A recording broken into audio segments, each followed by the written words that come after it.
So I want to talk about 10 potentially positive things that might come out of this coronavirus pandemic. You don't need any more people telling you about all the bad things that are happening and could happen. There's no shortage of doom and gloom on the news. But what there is a shortage of is any kind of optimism. And maybe this might help. So the first thing that comes to mind is that this is an opportunity for all of us to recognize how complacent we were with our preparations and how reliant we were on the government. The government is staffed by people that hopefully know more than us, but there's not enough of them, and they're not capable enough to care for all of us, whether it's our medical needs, our safety needs, our food, water, even just survival. We live in such a delicate balance that the last few weeks have really shown us how vulnerable we actually are. So this has been a positive experience so far, in my opinion, because coronavirus, as bad as it is nowhere near as bad as a chemical attack could be. Something deliberate, something manufactured to wreak the maximum amount of havoc. Yes, I mean, it has approximately a 15% death rate for seniors over 80 years old, but there are many things, man-made or natural, that will have a much higher casualty rate. So what this has taught us, and I hope many of you, is that you need to have contingency plans and supplies. Pretending that bad things will never go wrong or never happen is not a strategy. Preparing for when they will happen is. This has forced a lot of us to come to terms with the fact that we need to prepare and we need to have extra supplies on hand. You've seen what happens with face masks, hand sanitizer, toilet paper. Think how overdue we are for this earthquake that has to happen in California at some point. That would really wreak havoc on our way of life. If you think not being able to go to a soccer tournament or Disneyland or a cruise is a major inconvenience, try having none of the infrastructure even available in parts of the country. So use this as a preparatory lesson. Realize that assuming bad things won't go wrong, and if they do, that someone or the government will take care of you, as you've seen for the last few weeks, that is not a realistic life plan. Now, hardship is something that my generation is not accustomed to. We've had a very comfortable life, thanks largely to our parents and especially to our grandparents. So the World War II generation, they overcame the Great Depression, obviously the World War, and the Cold War. And what that culminated in was the longest bull market in history that we just ended. So the point is, our parents, and especially our grandparents, they went through some very trying times. My generation of millennials, or what can we say, have been, our moment to rise up to the challenge. So this is nowhere near the scale of World War II or the Great Depression or any of that, but it is a chance for us to build some calluses and build some strength. So muscles don't grow unless they're stressed. And once they are stressed, they grow to much stronger than they were before. You can put more on them than you could before. The same analogy applies here. If your goal is to live your life for the sake of avoiding discomfort, how are you going to grow? How are you going to improve? You need opportunities like we've had the last few weeks, and that we're probably going to have for the next few weeks or months. So another thing that's come out of the last few weeks is realizing how much we take for granted. So when we go to the store, we're used to having everything neatly stocked on the shelves, being able to buy whatever we want. The last few weeks have made us realize how much we take for granted, what a balancing act this just-in-time supply line really is. So we get annoyed that maybe they have the wrong type of toilet paper, but now we're just glad they have any kind. We get annoyed that we're running late for our kids' soccer match, or that our kids spend too much time on their iPhones. None of our kids have coronavirus. That is something that trumps all the other petty inconveniences.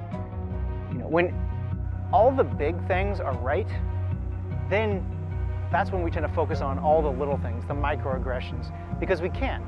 Because we don't have to worry about the threat of starvation or violence or fascism. Those things have been handled for us from generations ago. So we're free to focus on all the little stuff, the trivial stuff. The fact that maybe our neighbor has his fence 6 inches on our yard. But instead, we could come together in a time like this and put aside our differences, put aside the trivial inconveniences that we are able to spend so much time on because all the big problems have been solved, and recognize what really matters.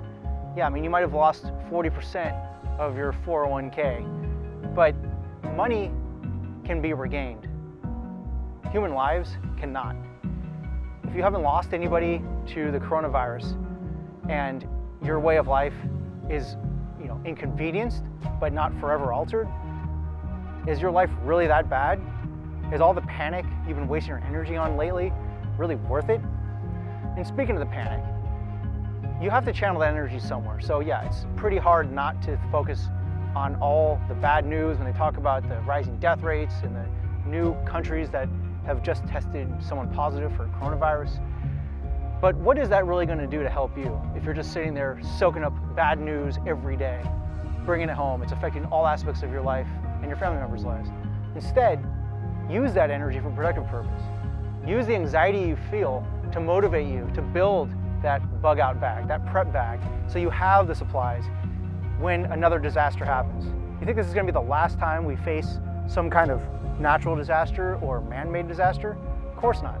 And if you can have a positive takeaway from this, it's that you will be better prepared next time.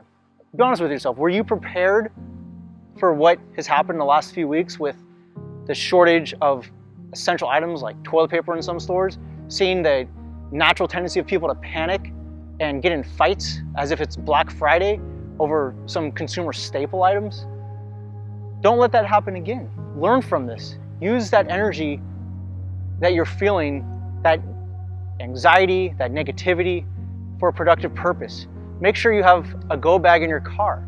Make sure you have the ability to bug in. In other words, you have food stockpiled at your house. You have the ability to filter water if the water system goes down or is compromised. You have the ability to generate energy. You have solar. You have the ability to tap into maybe your rooftop solar, or you have an inverter in your car. You have backup fuel for your car in case you need to stay at home and use your car as a generator. You have the ability to keep yourself and your family warm in case there's no heat. There's all kinds of things that your energy and time could be better spent on than reading another CNN article about how bad the coronavirus is. What is that really going to do to prepare you for the future? Also, we've realized how dependent we are on other countries for our basic needs. We've outsourced so much of our production of pharmaceuticals especially, not to mention other industries, that if and when we do find a vaccine for coronavirus, are we even going to be able to deliver it to everybody? Are we even going to get the vials or the injections or whatever form it's going to be delivered in if the majority of these items come from China and they can decide that they want to focus on their own citizens first? They can decide that they want to punish us and not send us the supplies we need, or they want to gouge us. Since they have the means of production, they essentially have the control. We've outsourced most of our means, so even if we wanted to produce these items ourselves, it would take years to get these production facilities up and running. So that should be a consideration for businesses, of the risks of outsourcing your production to save money up front, but not realize how many things are outside of your control, such as the decision making of foreign power that really has a stranglehold over not just your livelihood, but your lives. So the point is, this has been an eye-opening experience. We've learned a lot about each other, about ourselves, and I think there are positive things that can come from this. I know that if my neighbors need something, I would be willing to put aside whatever petty disagreements we've had in the past and help them in any way that I can. Of course, that doesn't put me or my family at a disadvantage, but that would be the ultimate way to build stronger bonds. Going through shared suffering. And I hope it doesn't come to that. I hope we're not quarantined. I hope I'm not called upon to use my preparedness skills and tools to help people who aren't so fortunate or aren't able to amass the supplies that I have stocked.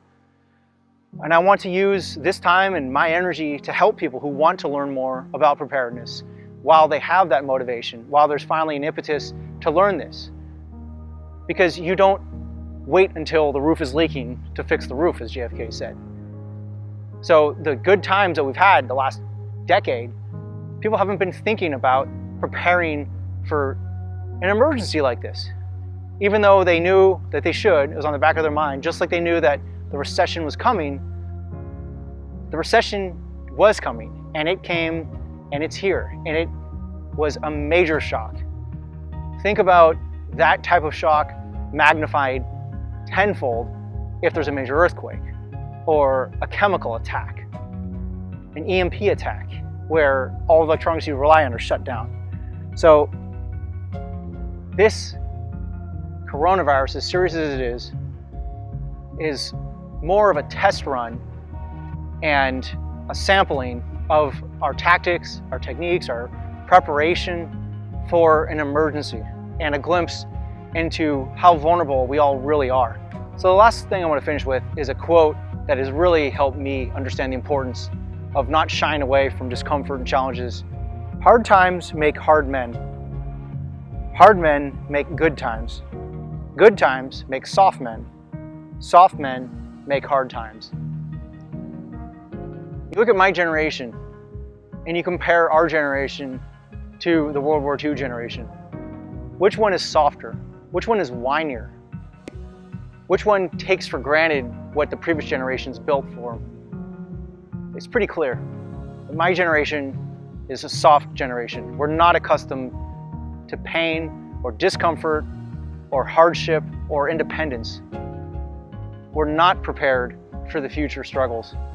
Now it's going to take more than just one bout of a virus, which doesn't really even affect my generation as much as it does the World War II generation, to change our ways and make us much more resilient in the ways we need to be. But at least it's a first step towards that ultimate goal. You have plenty of bad news out there. I hope this helps. Thank you for watching.